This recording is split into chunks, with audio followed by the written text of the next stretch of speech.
কুরআনুল কারীমের ভিতরে আল্লাহ রাব্বুল আলামিন এমন 4টি শব্দ উচ্চারণ করেছেন যে 4টি শব্দের মাঝে মোটিভেশন পাওয়া যায়।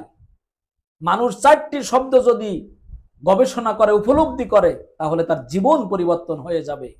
এই 4টি শব্দ আমাদের কি জানতে ইচ্ছা করে না? 4টি শব্দ এত গুরুত্বপূর্ণ, তাৎপর্যপূর্ণ যে 4টি শব্দের মাধ্যমে জীবন পরিবর্তন হয়ে যাবে। আর 1 নাম্বার হলো লা তাহজান, 2 নাম্বার হলো লা তাখফ, 3 নাম্বার হলো লা তাগযব, 4 নাম্বার হলো লা তাসখাত।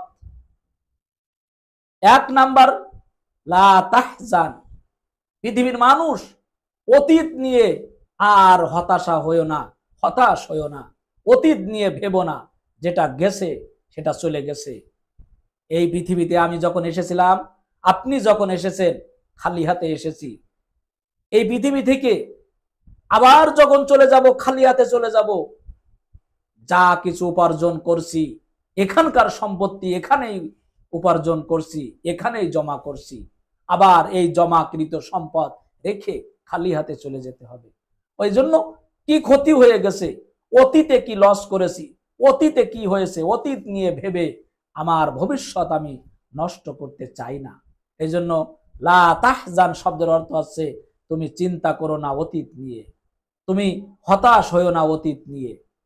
2 নাম্বার যে শব্দটি লা তাখফ, তুমি ভবিষ্যৎ নিয়ে কখনোই দুশ্চিন্তায় পড়ো না। ভবিষ্যতে কি হবে, কাকে ছেড়ে দিতে হবে, কি করতে হবে, কোন কাজ করলে আমার ক্ষতি হবে, ভবিষ্যৎ নিয়ে খবরদার ভয় পাওয়া যাবে না।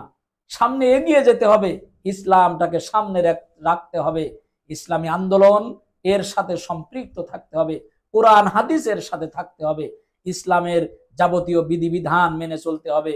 এই মেনে চলার মাধ্যমেই আপনার পরিবার, সমাজ, রাষ্ট্র সব কিছু সাথে নিয়েই, ইসলামের সাথে নিয়েই আপনাকে এগোতে হবে।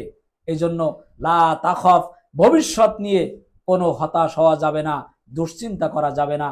ভবিষ্যতে আপনি কোনটা করবেন কোনটা করবেন না, এটা নিয়ে ভাবার কোনো সুযোগ নাই। ভবিষ্যৎ নিয়ে আপনাকে হতাশ হওয়ার কোনো কারণ নাই। আপনি পারবেন কি পারবেন না এই নিয়ে চিন্তা করার সুযোগ নাই। আপনাকে নির্ভয়ে সামনে এগিয়ে যেতে হবে, ইসলামটাকে সাথে নিয়ে, কোরআন হাদিসটাকে সাথে নিয়ে এবং ইসলামী আন্দোলনের সম্পৃক্ত থেকে আপনাকে সামনে এগিয়ে যেতে হবে। 3 নম্বরে লা তাগযব, জীবনে চলার ক্ষেত্রে অনাকাঙ্ক্ষিত অনেক কিছু ঘটনা ঘটে, এই অনেক বিষয়ের সম্মুখীন আমি আপনি হই। এই অবস্থায় রাগ করা যাবে না, এই অবস্থায় মানুষের মনে কষ্ট দেওয়া যাবে না। মানুষের মনে কষ্ট দিলে মানুষ যে বদদোয়া দিবে, আপনার রাগ হয়েছে, আপনার মোটিভেশন খারাপ, এটা মানুষ বুঝতে চাইবে না। আপনি কোনো অবস্থায় কোনো পরিবেশে রাগ করতে পারবেন না। যদি রাগ করেন তাহলে আল্লাহর সাথে আপনি নাখোশ বান্দা হয়ে যাবেন, আল্লাহর সাথে বিদ্রোহ করা হয়ে যাবে। এই জন্য যে বিষয়ে যা আসছে আপনার সামনে, যা ঘটছে আপনার সামনে, আপনার আশেপাশে বন্ধু বান্ধব যা বলছে, এই বিষয়ে লা তাগযব, কখনোই রাগ করা যাবে না। 3 নম্বরে লা তাসখাত, আল্লাহর সিদ্ধান্তের ব্যাপারে আপনি কোনোদিন অসন্তুষ্ট হতে পারবেন না, সন্তুষ্ট থাকতে হবে।